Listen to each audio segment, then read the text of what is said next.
What's up, guys? Today I'm going to take you along for the ride on a little scouting trip that I'm going to do, and I'm going to show you how I scout California black-tailed deer. First thing you should do is find a piece of land, public or private, that you know that you can access. Place that you can park your car safely, not on the side of the freeway, not on somebody else's land, not a place where it's going to get broken into, where you can safely park your car and glass or walk into and adventure. Second thing you should do, look for elevation and food sources. Now, I'm going to be going over that in a little bit, but find potential spots that you have interest in, like a little honey hole or something like that. And instead of just driving around into places like this that are just like miles and miles and miles of just scrub brush that you can't do anything with. And 3, find places with a decent amount of road that you can access and drive around and look for those potential places. First things first, you're gonna need a good pair of binoculars.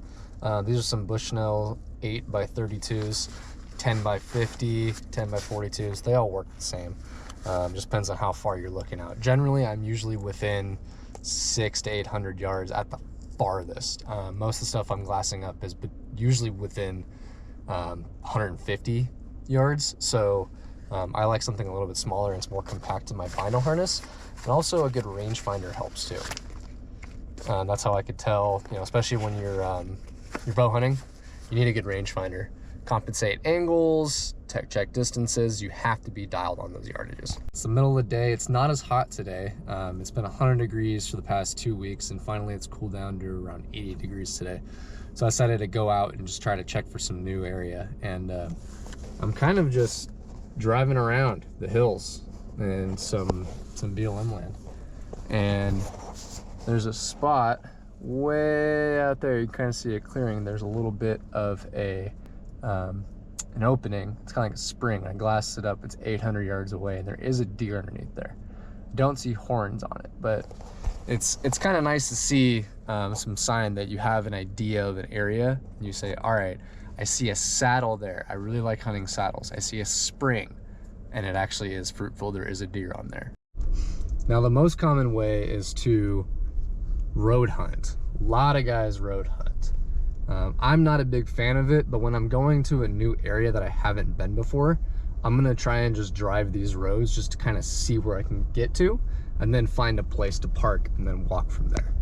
So now after driving around, I found a little canyon that I actually do want to glass up. I'm not just gonna drive by it and just let anything go and only see if something moves. Now, a lot of good bucks live to an old age because they don't move. They just sit there and they don't move a muscle, and they let you drive by and you'll never see them. So the best way to do it is to get out of your truck, get your binos, take a second, and glass.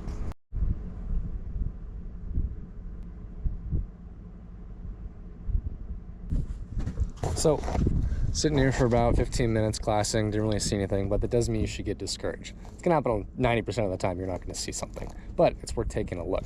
Now, I like seeing saddles and springs. If you see something that's a little bit more like a dip, it's like a dip, a rise and a dip, and it's a higher elevation than a valley, that's something that you really want to check out. I've had my personal most success off of saddles.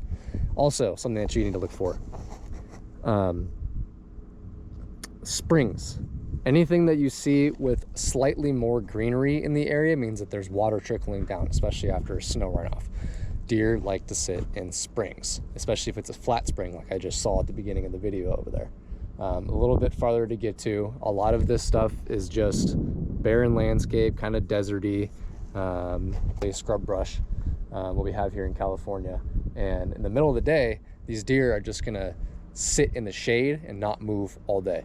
They don't move as soon as the sun comes up, and as soon as the sun starts going back down, that's when they start to move again. So peak times here is usually between like 6 to 9 a.m. at the latest, usually at 8 o'clock in the morning, and then in the afternoon around 5 o'clock they start picking up again. But in the middle of the day, like right now, you're not going to see much, so you really have to look at shadows. Also look for areas that you know that you can access. Don't just go into little places like this and you see chest high scrub brush and that's all that the eye can see. Deer most likely aren't going to be in there. And if they are, good luck getting them out and good luck not spooking them. What you need to do is you need to find more open areas like this. Now this isn't the most open area, but you could at least decipher between trees. You could even like just sit there and glass for a while and even try to pick out ears twitching on the side of a brush or antlers sticking out through the brush. It might look like twigs or branches, but sometimes it is a deer. Another place to check out is a creek bottom, even if there is no water running in it. It's kind of a funnel zone for deer to come in and use as a kind of like trail. And if there is water, they'll come down and drink. And if not, it's still a good like high traffic area. Another thing with those creek bottoms, it actually can provide a fresh source of food for them as well. So here in California, we can't just like throw out corn or acorns or anything like that, or acorns as some say, and just kind of bait them in or even do food plots like that.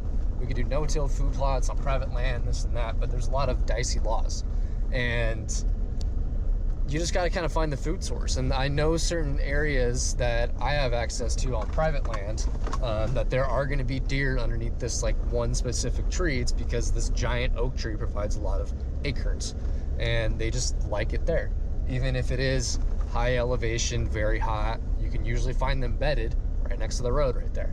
So if you can just find those creek bottoms or food sources like acorns here for blacktail, you can probably get on them pretty good.